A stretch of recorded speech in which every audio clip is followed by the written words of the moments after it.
नमस्कार, आप देख रहे हैं टोटल टीवी। मैं हूं सौरभ जौहरी। हमारी खास पेशकश में आपका स्वागत है। दिल्ली विधानसभा चुनाव की तैयारियों में सभी सियासी दल वोटर्स को लुभाने के लिए जी तोड़ मेहनत कर रहे हैं। हरियाणा इस बार दिल्ली विधानसभा चुनाव में अहम भूमिका निभा रहा है, क्योंकि हरियाणा के नेताओं ने दिल्ली में डेरा डाल रखा है। ऐसे में बीजेपी की मैराथन तैयारियां हर बार की तरह इस बार भी बदस्तूर जारी हैं। इसी कड़ी में संकेत ये मिल रहे हैं कि कल हरियाणा कैबिनेट की होने वाली बैठक में सैनी सरकार लाडू लक्ष्मी योजना को हरी झंडी दे सकती है, जिसके तहत महिलाओं को हर महीने 2100 रुपए दिए जाएंगे। दिल्ली चुनाव के बीच हरियाणा बीजेपी का महिलाओं को लेकर यह ऐलान क्या कहता है और पार्टी की इस रणनीति को क्या कहा जाए, ये सवाल है।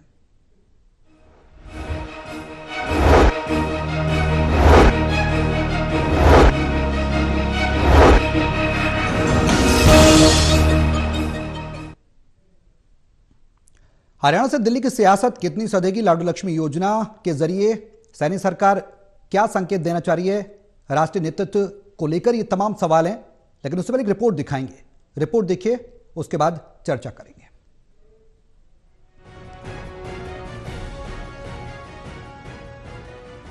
आज 22 जनवरी का दिन खास है, इसलिए कि इसी दिन अयोध्या के नवनिर्मित श्री राम मंदिर में राम लल्ला की मूर्ति की प्राण प्रतिष्ठा हुई थी। 10 साल पहले आज ही के दिन 22 जनवरी 2015 को पीएम मोदी ने पानीपत से बेटी बचाओ बेटी पढ़ाओ के राष्ट्रीय अभियान की शुरुआत की थी। और अब हरियाणा की बेटियों और बहनों के लिए 22 जनवरी को एक खुशखबरी ये कि प्रदेश में तीसरी बार बनी बीजेपी सरकार ने चुनाव के वक्त संकल्प पत्र में वायदा किया था कि हमारी सरकार बनी तो 18 से 60 साल की महिलाओं को हर महीने 2100 रुपए की आर्थिक सहायता मिलेगी। खुशखबरी ये है कि बृहस्पतिवार को नायब सिंह सैनी सरकार की कैबिनेट की बैठक है। कैबिनेट की बैठक में इस योजना को मंजूरी मिल सकती है, यानी योजना पर अब अमल शुरू। देखिए, भारतीय जनता पार्टी की सरकार जब से आई तो महिलाओं के लिए विशेष तौर से हमने काम किया। अभी हमारी जो लाडू लक्ष्मी योजना है 2100 रुपए हर महिला, वो भी लॉन्च होने वाली है बहुत जल्दी ही। उस पे भी काम हमारे मुख्यमंत्री जी कर रहे हैं। गौरतलब है कि ये योजना शुरू होने पर 18 से 60 साल के बीच की महिलाओं को हर महीने 2100 रुपए मिलेंगे। 60 से ऊपर की महिलाओं को बुढ़ापा पेंशन पहले ही मिल रही है। विधवाओं को भी ये पेंशन मिल रही है। उनकी पेंशन में भी अब 250 रुपए की वृद्धि होनी है। अब बात ये है कि क्या ऐसी सभी महिलाओं को ये 2100 रुपए की राशि मिलेगी या कोई शर्त रखी जाएगी? पिछले दिनों बीजेपी की तीसरी बार सरकार बनने पर टोटल न्यूज संवाददाता ने ये सवाल कैबिनेट मंत्री कृष्ण पवार से किया था। जवाब मिला था कि ये 2100 रुपए सभी महिलाओं को मिलेंगे, चाहे कोई करोड़पति ही क्यों ना हो। तो हो गई मौज। तो हमारा सेशन आएगा, जो मैनिफेस्टो में जो घोषणाएं थी उसके कैबिनेट में हम पास करके, विधानसभा में पास करके उसके बाद उसको लागू करें। कुछ संख्या है, कितनी महिलाएं ऐसी है जिनको 2100 रुपए महीना सरकार को देना पड़ेगा? इसके लिए 18 साल से ऊपर जितनी महिलाएं, हमने कोई उनका क्राइटेरिया नहीं रखा कि करोड़पति या लखपति या कोई भी है, सभी महिलाओं के लिए समान दिया जाएगा। चूंकि प्रदेश के मुख्यमंत्री नायब सिंह सैनी ही वित्त मंत्री भी हैं, इसलिए वो जल्द ही ये तोहफा देकर प्रदेश की लाडू लक्ष्मी को खुश कर सकते हैं। ये इसलिए भी संभव लग रहा है कि अगले कुछ दिनों में दिल्ली विधानसभा के चुनाव हैं, मौका अच्छा है। Haryana bureau, total news.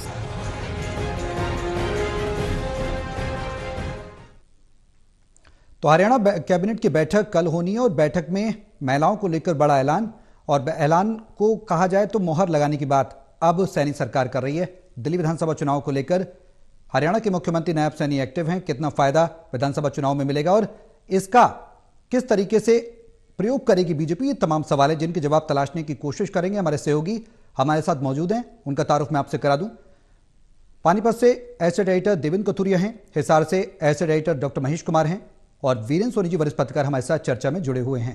Devendra, मैं शुरुआत आपसे ही करना चाहूंगा, ये रणनीति आखिर क्या कहती है? योजनाओं का जो और वादों की जो झड़ी लगाई है सियासी दलों ने, उसमें क्या ये मास्टर स्ट्रोक मान लिया जाए? जो कल कैबिनेट की बैठक होगी उसमें लाडू लक्ष्मी जो योजना है उसको मंजूरी सैनी सरकार दे रही है, दिल्ली से इसका कनेक्शन? देखिए सौरभ, मौका एक ऐसा है, सरकार को 100 दिन पूरे हो रहे हैं, सरकार को 100 दिन पूरे हो रहे हैं ऊपर से दिल्ली विधानसभा के चुनाव हैं, और इससे भी बढ़कर ये कि महिलाओं को बहुत दिनों से इंतजार है, मीडिया के लोगों से हमारे से भी पूछते हैं जी वो सरकार की योजना थी उसका क्या। अभी अर्चना गुप्ता जो प्रदेश की महामंत्री, हमने इस रिपोर्ट में देखा, वो बता रही थी कि जल्द ये योजना शुरू होने वाली है। चारों तरफ से संकेत है कि लाडो लक्ष्मी योजना, चूंकि 60 साल से ऊपर की जो महिलाएं हैं उनको वैसे ही वृद्धावस्था पेंशन, या कोई 60 साल से पहले कोई महिला बदकिस्मत से विधवा हो जाए तो उसको भी मिल रही है, लेकिन 18 से 60 साल की बीच की जो महिलाएं हैं, मतलब बालिग होने के 18 साल के बाद और 60 साल से पहले, उनको भी मतलब इस योजना में कवर किया है। लाडो लक्ष्मी, लाडो बेटी को कहते हैं और लक्ष्मी घर की लक्ष्मी को, तो उनको भी अब सरकार ने जोड़ने की कोशिश की। लेकिन 2100 रुपए महीना अगर हम देखें, अगर हम मान लो ये 2,65,00,000 की आबादी हरियाणा की है, उसमें हम 6, 7, 8 लाख का भी आंकड़ा माने कि इतनी तो महिलाएं होंगी, 18 और 60 के बीच शायद ज्यादा भी हो, लेकिन लाखों महिलाओं को 2100 रुपए हर महीने देना पड़ेगा। ये नहीं कि तिमाही में देना है, हर महीने। इसका बजट का प्रावधान रखना होगा। कल चूंकि कैबिनेट की बैठक है, और खास बात यह भी है कि मुख्यमंत्री नायब सिंह सैनी खुद वित्त मंत्री है, जैसे मनोहर लाल जी थे, क्योंकि मुख्यमंत्री की पूरी जिम्मेदारी है सरकार ठीक चले, खजाना ठीक रहे, आर्थिक संकट ना आए। मनोहर लाल जी ने भी ये किया था, और अब नायब सैनी भी वित्त मंत्री अपने मंत्रालय अपने पास रखे हुए।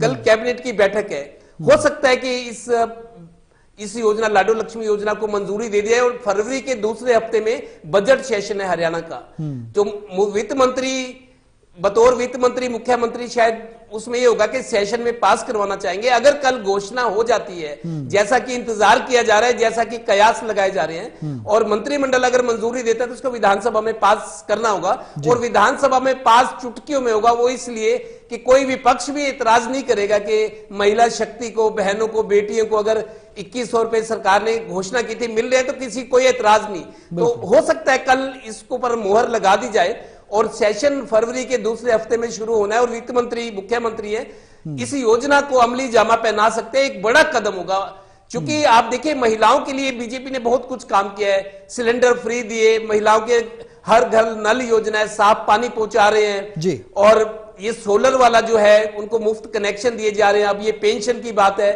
वृद्ध महिलाएं पहले ही जुड़ी हुई है, तो महिलाओं के लिए बीजेपी सरकार बहुत योजनाएं ला रही है, और उसका फायदा भी चुनाव में मिलता दिख रहा है। तो अब नायब सिंह सैनी के ऊपर है कि फाइनेंशियल मैनेजमेंट हरियाणा का कैसा होगा, क्योंकि आर्थिक बोझ बहुत पड़ेगा। लाखों महिलाओं को 2100 रुपए महीना दे, तो आप देखिए कितने 100 करोड़ हर महीने जाएंगे, वो जाएंगे, पैसा आएगा कहां से? आर्थिक प्रबंधन जो है उसने अब महारत दिखानी होगी मुख्यमंत्री को, क्योंकि सरकार भी चलानी है। बिल्कुल। महेश, जो ये योजना है जिसका जिक्र हो रहा है, दिल्ली से इसके कनेक्शन की अगर हम बात करें तो कितना इफेक्ट इस योजना का हरियाणा में अमली जामा पहनाने के बाद दिल्ली की सियासत में नजर आएगा? कितना इफेक्ट पड़ सकता है? क्योंकि स्टार प्रचारक के तौर पर बागडोर संभाली हुई है नायब सैनी ने, केंद्रीय मंत्री मनोहर लाल ने, और ऐसे में ये ऐलान करना हरियाणा के हित के परिप्रेक्ष्य से देखा जाए, या फिर दिल्ली के हिसाब से इसका ऐलान हो रहा है कि जो वादे किए थे हमने वो पूरे करें, धीरे धीरे अमली जामा पहना रहे हैं?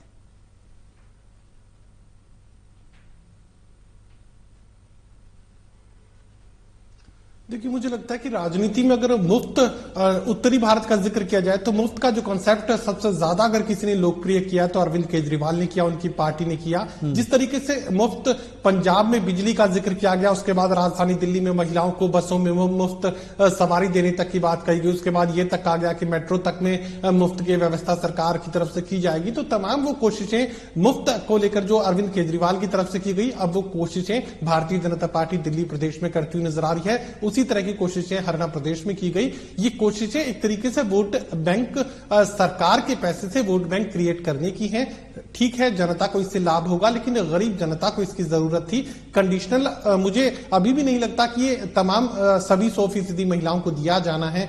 18 साल से उम्र की ऊपर की उम्र की तमाम जो महिलाएं हैं वो इसके लिए एलिजिबल होंगी। कहीं ना कहीं कोई ना कोई स्टार कंडीशन जरूर यहां पर लगाई जाएगी। फिर हो सकता है ये भी कहा जाए कि स्वेच्छा से कोई अगर इसे छोड़ना चाहता है तो वो छोड़ सकता है। जिस तरीके से एलपीजी गैस सिलेंडर के कनेक्शनों के मामले में हमने देखा कि एक मुहिम चलाने की कोशिश की गई, फिर ये कहा गया कि स्वेच्छा से जो एलपीजी गैस सब्सिडी छोड़ना चाहता है वो छोड़ सकता है। लेकिन एलपीजी गैस सब्सिडी का जिक्र किया जाए तो 18 रुपए तक ये एलपीजी गैस सब्सिडी पहुंच गई और बीच में 2-2.5 रुपए तक एलपीजी सब्सिडी पहुंच चुकी थी, यानी सब्सिडी मिले ना मिले कोई खास फर्क नहीं पड़ रहा था। उसके बाद 500 रुपए के मुफ्त गैस सिलेंडर का जो कंसेप्ट आया वो राजस्थान से आया, हरियाणा प्रदेश में उसे लागू किया गया। तो ये मानकर चलिए कि हरियाणा प्रदेश में अगर 2100 रुपए महिलाओं को दिए जाते हैं, तमाम महिलाओं को अगर दिए जाते हैं, तो उसका सीधा फायदा दिल्ली प्रदेश में महिलाओं की आबादी के वोट बैंक के रूप में मिलेगा, उन्हें लगेगा। और तमाम नेता आए दिन अब जिक्र करते हैं कि हरियाणा प्रदेश के मुख्यमंत्री, तमाम कैबिनेट मंत्री, तमाम संगठन से जुड़े पदाधिकारी, तमाम कार्यकर्ता, सक्रिय कार्यकर्ता इस वक्त दिल्ली प्रदेश में बने हुए हैं।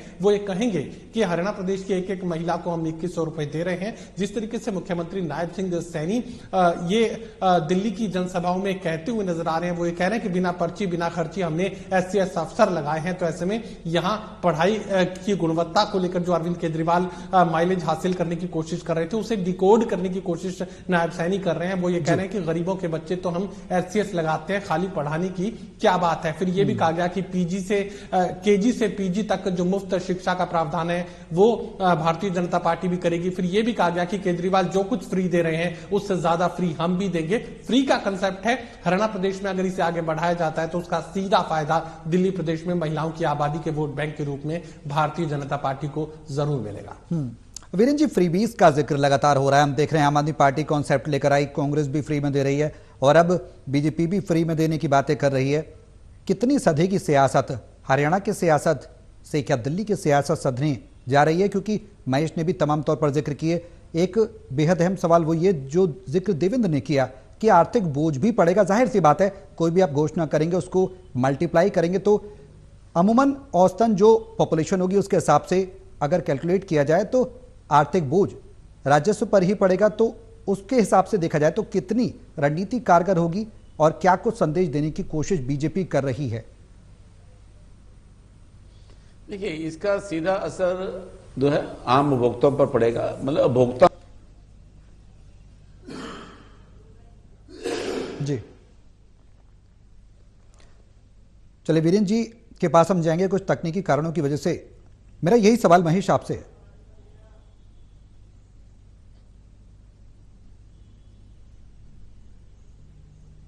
देखिए, सीधी सी बात है कि अगर सरकार की तरफ से 1 रुपया भी अगर खर्च किया जाता है तो वो खजाने से जाएगा। वो जनता का पैसा है, किसी मंत्री का नहीं है, किसी मुख्यमंत्री का नहीं है, भारतीय जनता पार्टी का नहीं है। वो जनता का पैसा है, जनता का खजाना है। सरकार अगर 1 रुपया खर्च करे या 1000 करोड़ रुपया खर्च करे, वो तमाम जो धनराशि निकाली जानी है वो एक तरीके से सरकार के खजाने से निकाले जानी है। सरकार का अपना कोई खजाना नहीं, ये जनता का खजाना है। तो यकीनन आप मानकर चलिए फिर आने वाले दिनों में हरियाणा की जनता पर जो टैक्सेस का बोझ है वो और बढ़ाया जाना है। अब वित्त मंत्री की जिम्मेदारी भी नायब सिंह सैनी संभाले हुए हैं और फ्री का कंसेप्ट, इसका कोई अंत नहीं है। आप कहेंगे कि बसों में हमने फ्री किया, उसके बाद आप कहेंगे कि मेट्रो में हमने फ्री किया। फ्री का कोई अंत नहीं है। कितना आप जिंदगी में किसे फ्री दे सकते हैं, इसकी कोई आखिरी लिमिट नहीं है। और हमने देखा दिल्ली प्रदेश से इसकी शुरुआत की गई थी, उसके बाद पंजाब प्रदेश में इसे आगे बढ़ाने की कोशिश की गई और अब पूरे देश में इसे लागू किया गया। पहले यहां पर आयुष्मान योजना को 5 लाख रुपए तक किया गया, उसके बाद 10 लाख रुपए किया गया, उसके बाद जो आय वर्ग की जो सीमा थी आयुष्मान को लेकर उसे बढ़ाने का काम किया गया। उसके बाद दिल्ली प्रदेश में यहां 25 लाख रुपए तक की बात जो है सुनाई दे रही थी। उससे पहले जिक्र किया जाए राजस्थान का, तो राजस्थान में भी गहलोत सरकार 25 लाख रुपए की जो योजना है मुफ्त इलाज की योजना वो आगे बढ़ाने का काम कर रही थी। ये मुफ्त का की जो परंपरा है ये उत्तरी भारत में और ज्यादा तेजी से पांव पसारती हुई नजर आ रही है और इसका कोई अंत नहीं है। आने वाले दिनों में मुझे लगता है कि जो कर्ज का बोझ है, चाहे वो देश पर और चाहे वो प्रदेश की सरकारों पर, और ज्यादा बेइंतहा कर्ज का जो बोझ है वो बढ़ने वाला है, क्योंकि कर्ज के बोझ को संभालने के लिए किसी प्रदेश या केंद्र की सरकार के पास भी हाल फिलहाल कोई रणनीति नजर नहीं आ रही। डॉलर के मुकाबले रुपए की जो कीमत है वो लगातार लगातार गिरती हुई नजर आ रही है। पूरी दुनिया में शेयर बाजार कह सकते हैं कि शेयर बाजार के लिहाज से भारत की जो इकोनॉमी है पूरी तरह डामाडोल इस वक्त नजर आ रही है। चाहे केंद्र की बात की जाए, प्रदेश सरकारों की बात की जाए, फ्री खजाने को लुटाने की एक कोशिश जो है जनता के पैसे से जनता के वोटों को खरीदने की कोशिश राजनीतिक दलों की तरफ से की जा रही है, जो कि पूरी तरह कामयाब भी दिखाई दे रही है। बिल्कुल वीरेन जी, जिक्र हम इसी चीज का कर रहे हैं कि फ्रीबीज की जो घोषणाएं हैं वो लागू हो रही हैं। अब सवाल ये कि जो रणनीति हरियाणा बीजेपी के द्वारा बनाई जा रही है उसको लेकर दिल्ली में क्या संकेत माना जाए? क्या ये दिल्ली की सियासत का एक हिस्सा मान लिया जाए? बिल्कुल, देखिए भारतीय जनता पार्टी भी अपनी विचारधारा के अलावा अब जो है ये मुफ्तखोरी की ओर जो घोषणाएं दूसरे दल कर रहे हैं उसकी ओर बढ़ रही है और ये परंपरा बढ़ती जा रही है। और ये देखिए जो हरियाणा के अंदर भी महिलाओं को 2100 रुपए देने की बात है, हालांकि देखिए प्रभावी तो ये 1 अप्रैल से होगा, अप्रैल में जब नया वित्त वर्ष लागू होता है। अगर कल कैबिनेट पास कर देती है तो उसका स्वरूप क्या होगा, इसकी योजना क्या होगी।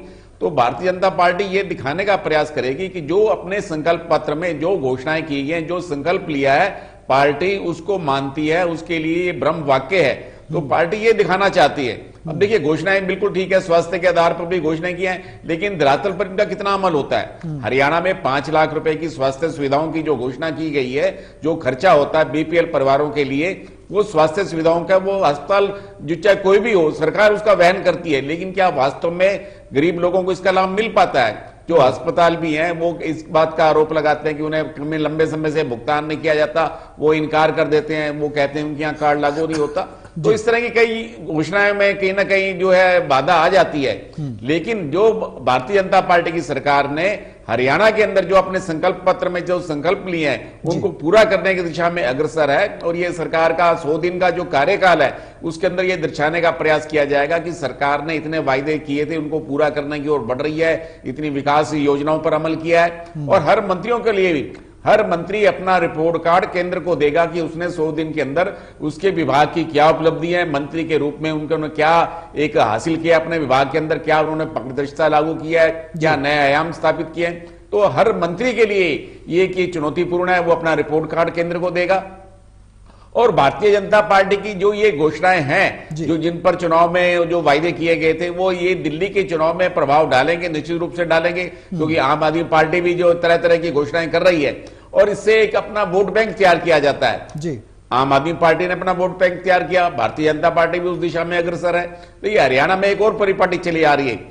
जो हरियाणा के मुख्यमंत्री हैं, जो जितने भी कैबिनेट मंत्री हैं और स्पीकर हैं, डिप्टी स्पीकर हैं और विपक्षी नेता, ये 17 लोग हैं जिनका जो उनको वेतन मिलता है, उसका जो आयकर बनता है वो भी सरकारी उससे दिया जाता है, मतलब सरकारी कोष से दिया जाता है। ये मंत्री मुख्यमंत्री जो अपना इनकम टैक्स है, अपने वेतन का इनकम टैक्स है, वो भी अपनी जेब से नहीं देते।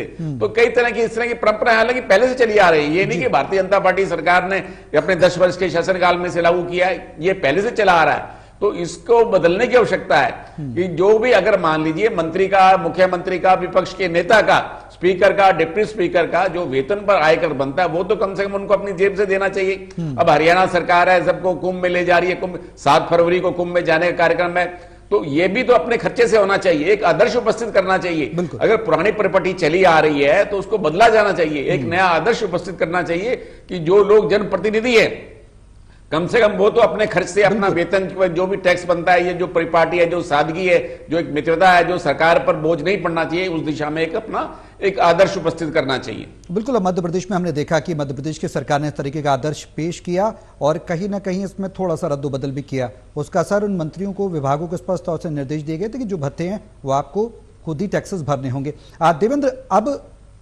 क्या जो योजनाएं लगातार हैं, जो घोषणाएं हैं महिलाओं को लेकर की जा रही हैं, बीजेपी की ओर से ये जो ऐलान है ऐन चुनाव से पहले, क्योंकि वोटिंग का समय बेहद कम रह गया है, क्या ये संकेत मान लिया जाए कि दिल्ली में भी बीजेपी की सरकार बनेगी तो मुख्यमंत्री कोई भी हो, जो घोषणाएं हैं, वो वादे जो किए गए हैं या किए जा रहे हैं, उन पर मोहर लगेगी, ये तय है? देखिए सौरभ, मुफ्त बिजली, मुफ्त पानी, मुफ्त पढ़ाई और मुफ्त दवाई, इसके अलावा आदमी को क्या चाहिए?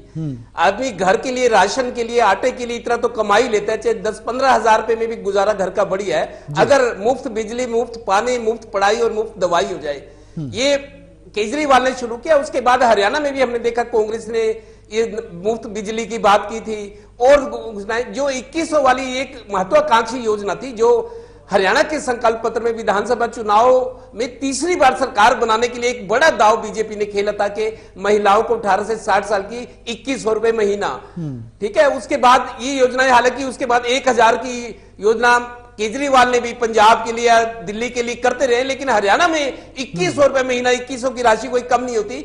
महिलाओं को लगा कि 2100 रुपए का गुजारा तो आपकी रसोई के लिए बहुत मददगार साबित हो सकता है, तो उन्होंने बीजेपी को वोट ही नहीं दिया, पावर में ही नहीं लाए। और दूसरी बात, 2100 रुपए उनको लगा कि इतना अमाउंट है कि चलो आगे के लिए हर महीने मिलेगा, कोई एक बार नहीं मिलना, तो इस लालच में, प्रलोभन में आ गई महिलाएं। और मेरे को लगता है जब इसको लागू करने की कोशिश हरियाणा में हो रही है, जिसकी हम चर्चा कर रहे हैं, दिल्ली चुनाव से कुछ दिन पहले, जैसे कल अगर कैबिनेट की बैठक में इस पर फैसला होता है, मोहर लग जाती है, और फरवरी के सेकेंड वीक में ही विधानसभा का सत्र भी हो रहा है, और सरकार अगर ऐलान कर देती है, मंजूरी कहते हैं कि हम इसको विधानसभा में पास करके तुरंत देना शुरू कर देंगे, तो एक मैसेज जाएगा कि बीजेपी ने जो कहा है वो कर रही है। महिलाओं के लिए ज्यादा योजनाएं बीजेपी ला रही है।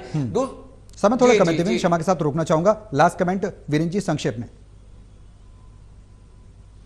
देखिए, सरकार की योजनाएं हैं जो मुफ्तखोरी के इस प्रवृत्ति पर अंकुश लगाए जाने की आवश्यकता है। इस दिशा में पहल कौन करेगा?